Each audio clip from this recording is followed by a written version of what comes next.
I used to go over to Seattle University Bookstore twice a year, go to the children's section, and buy every book that was African or African American. I remember that now. Yeah, see, I knew you remembered that. Black as brown as tan, his nose, his face, is all the colors of the race. You made all these clothes. Oh, yeah, every Christmas the dolls had to get new clothes, just like you got new clothes. There's some African stuff. Here we have our leopard skin cape. Grandma's old petticoat. I was raised on a rich diet of equal parts African folk tales and Norse gods. I devoured my mother's handmade books peopled by African princes and princesses, and spent Christmas with candles in my hair singing Swedish folk songs for Santa Lucia Day.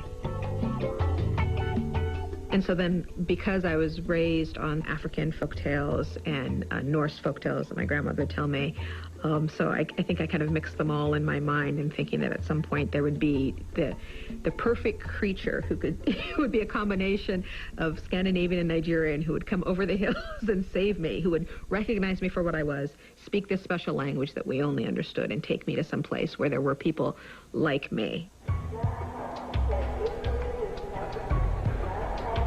I always dreamt of a place like Harvard, a place of enlightenment for visionaries, Du Bois, T.S. Eliot, Gertrude Stein. But Boston was not the promised land. Everything was black and white, not just literally race, but how we were told to see the world and our place in it. And blackness was suddenly a matter of life and death, determining things like where to get off the subway without receiving a baseball bat to the head.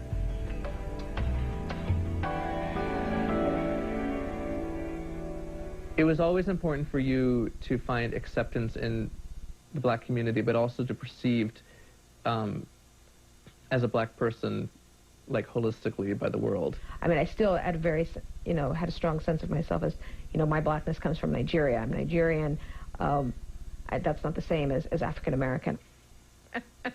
I realized that, like, okay, I was definitely perceived as black, or as African American, but I didn't know any of the cultural cues, so I couldn't speak to African Americans. But Mike would coach me on some of these things. I'd be like, what are they talking about? And he was, like, much better at, like, speaking, like black women speak, and like, and all that kind of stuff, And I would, like, try to do that. I would try to, like, mimic that stuff to a certain extent. I mean, I knew I really couldn't carry it off. I mean, you never tried to sort of adopt the street talk.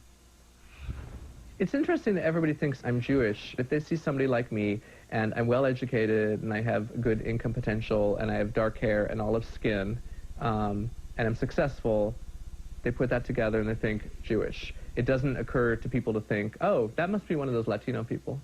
Or, oh, I can see that he must be half Mexican because he's so successful and articulate. Here I was supposed to be among the greatest minds in the country, but it seemed like a prison of Rattlesnake Hills all over again.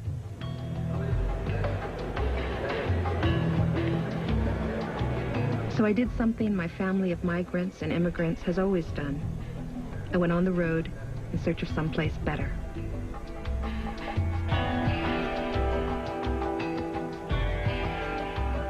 I think I ordained as a nun as a rejection of all that external stuff projected onto me. I had to strip away everything in order to rebuild myself from the inside out. That meant cutting myself off from family and friends and moving to Thailand. There, in the forest halfway around the world, I joined Buddhist nuns learning to renounce their egos. And somehow, I recovered my own.